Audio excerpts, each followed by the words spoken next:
আজকের এই ভিডিওতে দেখাবো এমন 5টি ট্রিক্স যা হয়তো আপনি আগে জানতেন না। পুরো ভিডিওটি দেখতে থাকেন, তাহলে আপনি কি সবগুলো সেটিংস করতে পারবেন। ট্রিক্সগুলো ব্যবহার করলে আপনার মোবাইল হয়তো আরো ইউনিক, আরো সহজ হয়ে যাবে। পুরো ভিডিওটি মনোযোগ দিয়ে থাকুন। আমি আছি আপনাদের সাথে রাসেল, আর আপনারা দেখতেছেন নোটটেক। চলুন শুরু করা যাক।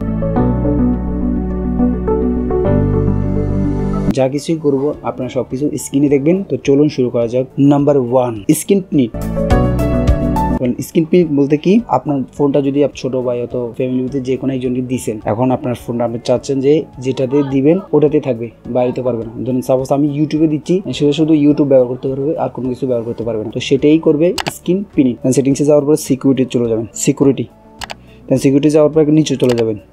নিচে যাওয়ার পর দেখবেন স্ক্রিন পিনিট, এটা আমারটা এখন অন, ঠিক আছে। আমি এখান থেকে যে অফ করা থাকবে আপনাদের, তো অন করে নেবেন। অন করে নেওয়ার পর যদি আমি এখন ইউটিউবে চলে যাই আপনাদেরকে দেখানোর জন্য, ইউটিউব, সাপোজ আমি এখন ইউটিউবে আসি, আমি যদি এটাকে একটু ছোট করে নিই, দেন এই যে ইউটিউব যে লোগোটা আছে এখানে ক্লিক করবেন। এখানে ক্লিক করে দেন পিনিট। এখন আমি পিনিট করে দিছি, দেন দেখতেছেন এখানে গ্রেড লেখা আছে, যে স্ক্রিন ইজ পিনিট গ্রেড। আমি ক্লিক করলাম। এখন যে যাকে দিবেন মোবাইলটা, সে শুধু ইউটিউব ব্যবহার করতে পারবে, আর অন্য কিছু ব্যবহার করতে পারবে না। আমি যদি ব্যাক যাই, এটা ব্যাক যাবে না, ঠিক আছে। এখন যদি এই যে দুইটা বাটন যখন আমি একসাথে ক্লিক করে রাখবো, দেখবেন এটা অটোমেটিক চলে যাবে, মানে আনলক হয়ে যাবে। Change icon shape. এখন আইকন শেপ বলতে কি, আপনার যে মোবাইলে যে সফটওয়্যারগুলো আছে দেখতেছেন, এই যে অ্যাপসগুলো, এগুলোতে একটা শেপ ধরা আছে। তো আমারটা এখন ডিফল্ট। তো আমি আপনাদেরকে শেপটা চেঞ্জ করে দেখাবো। তার জন্য আমি চলে যাবো সেটিংসে, আবার সেটিংসে চলে যাবো। তো সেটিংসে যাওয়ার পরে এখানে চলে যাবো স্পেশাল থেকে দেখতেছেন হোম সেটিং, এখানে চলে যাবেন। আর হোম সেটিং আপনাদের থাকতেও পারে, নাও থাকতে পারে, তবে এটা আপনারা অবশ্যই দেখে নেবেন যে চেঞ্জ আইকন শেপ, এটা আপনাদের যে কোনো মোবাইলে থাকবে, আপনারা একটু দেখে নেবেন। এখানে ক্লিক করবেন, দেন এখানে দিয়েছেন ডিফল্ট ভাবে আছে ইউজ সিস্টেম ডিফল্ট, মানে কি আমারটা এখন ডিফল্ট ভাবে আছে। আমি যদি এখন এই দিন এখানে প্রথমটাতে দিই, দ্বিতীয়টাতে দিলাম, আমার শেপটা কীরকম আমি এটা দেখাই। দেখতেছেন এটা শেপ পরিবর্তন হয়েছে, আপনি একটু দেখেন শেপটা পরিবর্তন হয়েছে। আমি আরেকটা চেঞ্জ করে আপনাদের দেখাই, আরেকটা পরিবর্তন করে দেখাই। দেন এখন হচ্ছে এই যে,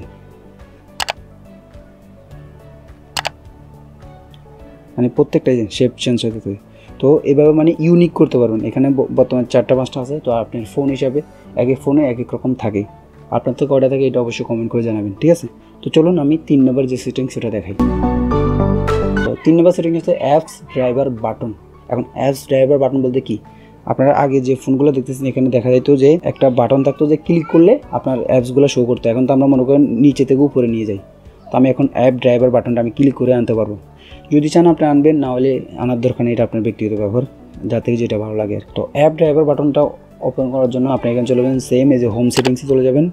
দেন এখানে দেখতেছেন এই যে অ্যাপ ড্রাইভার বাটন, এটা যে ফোনে যেরকম থাকে আপনি একটু খুঁজে নেবেন। তো এক এক ফোনে এক এক রকম থাকে, আপনি একটু খুঁজে নেবেন। দেন আমি যদি এখন এই যে অ্যাপস ড্রাইভার বাটনটাকে ক্লিক করি, এখন আমি ড্রাইভটা এই যে আমার এখানে ড্রাইভ দেখতেছেন এই যে ইউটিউব, ক্রোম, ইউটিউবের পাশে মাঝখান দিয়ে বরাবর অ্যাপ ড্রাইভার বাটন আছে।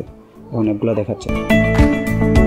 নাম্বারটা হচ্ছে নোটটেক, ওটা আমার বানানটা একটু ভুল হচ্ছে। যাই হোক, আমি দেখাচ্ছি যে আপনার উপরে যে দেখতেছেন টাইম, এবং মেসেঞ্জার, তারপর যাই অ্যালার্ম, তারপর লোকেশন, ওয়াইফাই, যে সিস্টেমগুলো দেখা যাচ্ছে, এটাকে আমি আপনাদেরকে দেখাবো যে নতুন সিস্টেম করে আমি দেখাচ্ছি।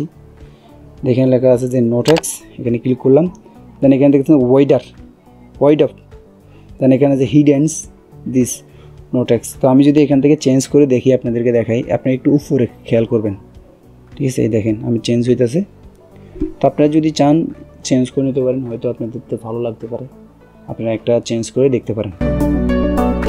লাস্ট এবং শেষ যেটা সেটিং, সেটা হচ্ছে বাটন নেভিগেশন বার। এখন এটা কী জিনিস, যে আপনারা ব্যাক যান, এটা হচ্ছে বাটন নেভিগেশন বার, যে ব্যাক আবার মিনিমাইজ করেন, এটা হচ্ছে নেভিগেশন বার। তো এটাকে যদি আপনি চেঞ্জ করতে চান, একেবারে বাটনটা রাখবেন না, সাইড থেকে ইয়ে করবেন। তাহলে আমি করে দেখাচ্ছি আপনি কীভাবে করবেন। বাটন নেভিগেশন বার সবার মোবাইলে থাকবে, হয়তো একটু খুঁজে নেবেন। তো আপনি একটু খুঁজে নিয়ে দেখেন, তারপরে আপনারা বাটন নেভিগেশন বারটা ইয়ে করে নেবেন। আমারটা সহজে আছে, এই জন্য আমি আর ইয়ে করলাম। দেন এখানে দেখতেছেন বাটন নেভিগেশন বার সেটিংস। তো এখানে দেখাচ্ছে দুইটা, মানে যে ব্যাক বাটন একবার এই সাইডে থাকবে, নাহলে এই সাইডে থাকবে, নাহলে এই সাইডে, যে কোনো একটা মানে থাকবে আর কি। তো আমি যদি চেঞ্জ করে দেখবেন, এখানে চেঞ্জ হইতেছে, আপনি একটু লক্ষ্য করেন, চেঞ্জ করে দেখিয়ে দেন চেঞ্জ হইতেছে। যদি আমি এটাকে অন করে দিই, ঠিক আছে, এই যে সিস্টেম নেভিগেশন, এটা যদি অন করে দিই, দেন আমার থেকে কি বাটনই চলে যাবে। এখন আমি যদি এই সাইড থেকে যাই, মানে সাইড থেকে যদি আমি ব্যাক ইয়ে করি, তাহলে কি ব্যাক হবে। এই সাইড থেকে দিলে ব্যাক হবে, নিচ থেকে দিলে কি মিনিমাইজ হয়ে যাবে, নিচ থেকে উপরের দিকে দিলে মিনিমাইজ হয়ে যাবে। তো যার যেভাবে সুবিধা আপনারা ওইভাবে ইউজ করবেন। আশা করি এই 5টি টিপস আপনাদের ভালো লাগছে। যদি আপনাদের কাজে কোনো এসে থাকে তাহলে অবশ্যই কমেন্ট করে জানাবেন যে আমরা কি এই ভিডিওগুলো আরও আনবো কিনা। অবশ্যই কমেন্ট করে জানাবেন কেমন লাগলো, আর নতুন নতুন ভিডিও আরও আসবে, অবশ্যই চ্যানেলটা সাবস্ক্রাইব করবেন। যারা মনে করেন যে আপনার থেকে একটা অ্যাপস আছে এবং কি আপনিও চান ওইটা সবার কাছে যাক, তাহলে অবশ্যই আমাকে কমেন্ট করে জানাবেন যে সুন্দর অথবা ভালো এরকম অ্যাপস যদি আপনার থেকে জানা থাকে তো অবশ্যই কমেন্ট করে জানাবেন, আমি ওটা নিয়ে ভিডিও করবো। আশা করি ভিডিওটি ভালো লাগছে, ভালো লাগলে একটি লাইক কমেন্ট শেয়ার করে দেবেন, হয়তো আপনার বন্ধু বান্ধবও জানতে পারে এই বিষয়গুলো। ভালো থাকবেন, সুস্থ থাকবেন, দেখা হবে পরবর্তী নতুন একটি ভিডিওতে। আল্লাহ হাফেজ, আসসালামু আলাইকুম।